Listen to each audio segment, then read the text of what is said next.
ದುಡಿಯುವ ವ್ಯಕ್ತಿ ಮಾತ್ರ ಕೊನೆವರೆಗೂ ಬದುಕುತ್ತಾನೆ. ಜೀವನಕ್ಕೆ ಸ್ಫೂರ್ತಿ ಕೊಡುತ್ತೆ ಗವಿಮಠ ಶ್ರೀಗಳ ಈ ಮಾತು. ನಿಮ್ಮ ನಿಸರ್ಗವು ನಿರಂತರ ಕೆಲಸ ಮಾಡುತ್ತೆ. ನದಿ ನಿಂತರೆ ನೀರು ಕೊಳೆಯುತ್ತದೆ. ಮನುಷ್ಯ ದುಡಿಯದೇ ಇದ್ದರೆ ಕೆಡುತ್ತಾನೆ. ಮನುಷ್ಯ ದುಡಿದೇ ಬದುಕಬೇಕು. ಪ್ರತಿಯೊಬ್ಬರೂ ದುಡಿದು ಬದುಕಬೇಕು. ಭೂಮಿ ಮೇಲೆ ಪ್ರತಿಯೊಬ್ಬ ವ್ಯಕ್ತಿ ಹುಟ್ಟುವುದು ದುಡಿದು ಬದುಕಲು.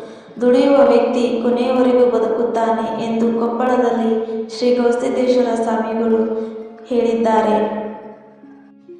ಗವಿಸಿದ್ದೇಶ್ವರ ಜಾತ್ರೆಯ ಅಂಗವಾಗಿ ಆಯೋಜಿಸಿದ್ದ ಕಾಯಕ ದೇವೋಭವ ಕಾರ್ಯಕ್ರಮದಲ್ಲಿ ಮಾತನಾಡಿದರು. ನಮಗೆ ದೇವರು ಕಾಲು ಕೈ ಮಾತು ಕೊಟ್ಟು ಹುಟ್ಟಿಸಿದ್ದಾನೆ.